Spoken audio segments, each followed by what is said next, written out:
Welcome, I'm using Motorola Edge, and today I'll show you a couple of tweaks and tricks that I can do on this device. So we're going to start off with the dark mode, which you can simply enable through notification panel, I believe. There it is. It's called night light here, or no, that's not it.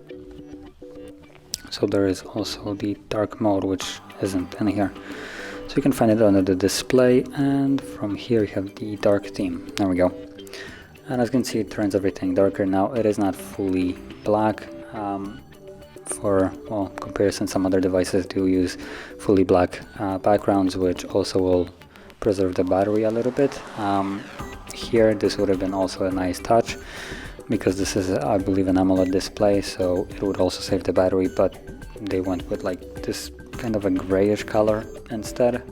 It's still nice in terms of the brightness, for instance, when using the device at night, but won't really save your battery in any kind of way. Now moving on to the next one, it's going to be the edge lighting. Now for a couple of these edge features I won't have any way of showing it, mainly because I don't really have notifications to show it on. But you can enable this in the settings by going under the display. Let's go to advanced, and it should be somewhere right here. And there's the edge lighting, and there's a couple additional things here. So we have this is the edge lighting, which works for the phone when you place it on the display, which not everybody will feel comfortable with, placing the phone screen down. Maybe if you have a case, that would be a better option, but normally without any case, I probably would also suggest not to do it unless you don't care if your screen gets scratched. But as you can see, this is the effect it would have. So if you get a notification, it will light up just the edges of the display so they can shine on a table.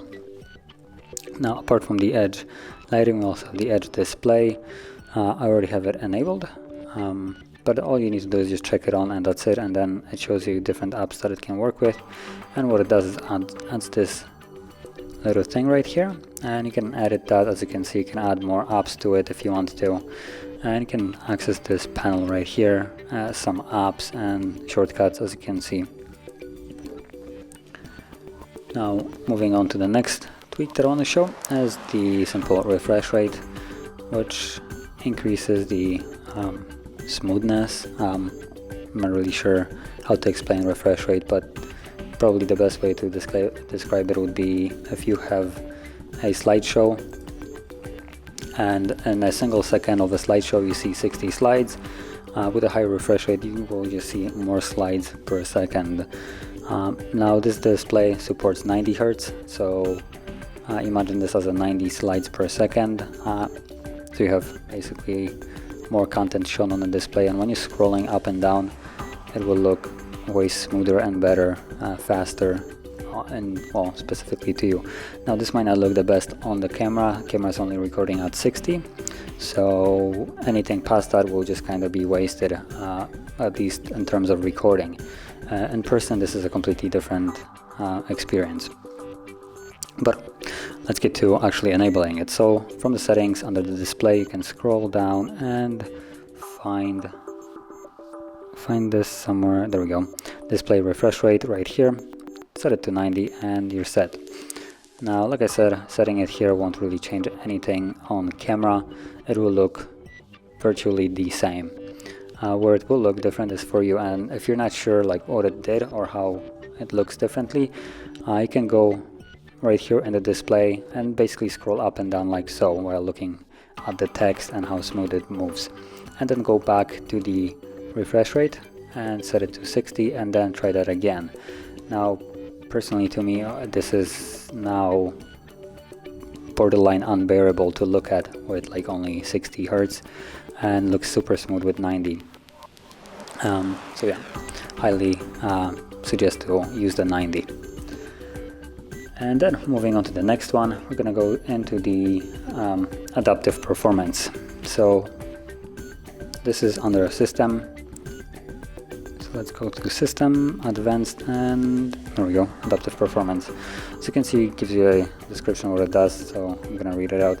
Adaptive Performance improves RAM efficiency and helps apps open faster through on-device AI that uses context and usage pattern to determine when you will open an app next.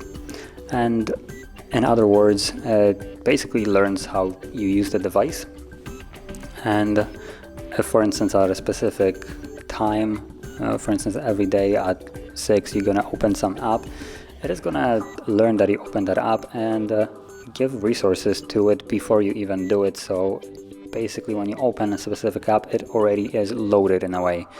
So it tries to speed up how quickly you can access an app and how efficiently the device basically runs based on your typical usage. So it genuinely learns how you use through AI, learns how you use the device, and implements that into the performance of the device. So from here, simply toggle it on, and that's about it. Now there is no way of actually showing it. It number one needs time to learn, so this will work better over time, most certainly not when you launch it for the first time. So it will learn, gather data on how you use your device, and like I said, improve over time. But this will conclude all the tweaks and tricks that I wanted to share, and if you found this very helpful, don't forget to hit like, subscribe, and thanks for watching.